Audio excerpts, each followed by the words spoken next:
দেখুন বন্ধুরা, আজকে আমি বানিয়েছি আলুর পরোটা। তো আলু পরোটাটা আমি কীভাবে বানিয়েছি সেটাই দেখাচ্ছি। এটা শুধু আলু পরোটা না, এটা আলু চিজ পরোটা। তো এটা দেখুন বন্ধুরা কতটা চিজি হয়েছে, এটা বাচ্চারা খুব পছন্দ করে।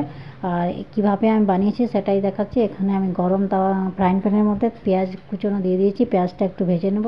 পেঁয়াজটা একটু ভাজা ভাজা হয়ে গেলে এখানে একটা মশলা দেবো। তো মশলাটা আমি কীভাবে বানিয়েছি দেখুন। এখানে আমি কাঁচা লঙ্কা, রসুন আর ধনেপাতা দিয়ে একটু ক্রাশ করে নিয়েছি, বেশি মানে পেস্ট বানাইনি। সেই মশলাটা এখন আমি এখানে দিয়ে দেবো। সেই মশলাটা দিয়ে একটু ভালো করে ভেজে নেব। ভালো করে ভাজা ভাজা হয়ে গেলে এখানে আমি দিয়ে দেবো ধনে গুঁড়ো, জিরে গুঁড়ো, হলুদ গুঁড়ো আর লঙ্কা গুঁড়ো। এগুলো দিয়ে একটু ভালো করে আমি ভেজে নেব। দেখুন বন্ধুরা, এই মশলাটা কিন্তু খুবই টেস্টি হয়। আর এই যে আলুটা আমি বানাচ্ছি, এই আলুটা আপনারা সিঙ্গাড়া বা আলুর চপের সাথেও বানাতে পারেন। এটা খুব টেস্টি হয় খেতে।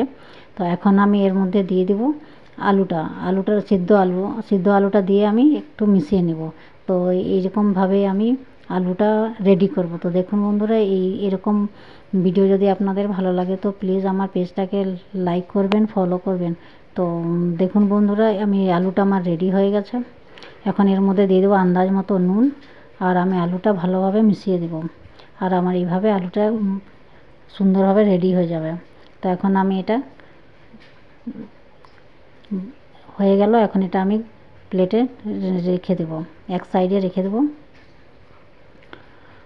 তো আমরা দেখুন কত সুন্দর আমার আলুটা রেডি হয়ে গেছে। এখন একটু ঠান্ডা করে নেবো। আর এখানে আমি একটা আটার ডো বানিয়ে নিয়েছি। নর্মাল যেমন রুটি বা পরোটা বানানোর জন্য ডোটা রেডি হয় তেমনি বানিয়েছি। আর এখন এখান থেকে আমি কিছু লেচি কেটে নিয়ে রুটি বানিয়ে নেব। রুটিগুলো আমি রেডি করে নেব। এই দেখুন বন্ধুরা, রুটিগুলো রেডি হয়ে গেল। এখন একটা রুটির মধ্যে আমি এখানে দিয়ে দেবো টমেটো সস।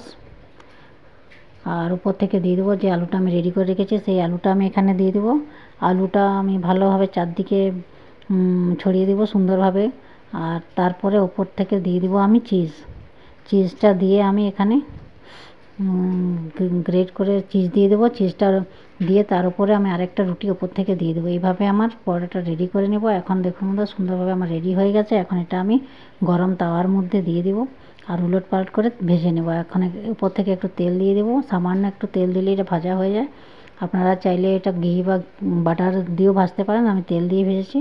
তো এইভাবে আমি সব পরোটাগুলো রেডি করে নেব। তো বন্ধুরা, এরকম পরোটা খুবই সুন্দর হয়, টেস্টি হয় খেতে। তো এইভাবে আপনারাও বানাবেন, খাবেন আর এনজয় করবেন। আর ভালো থাকবেন, সুস্থ থাকবেন। বাই।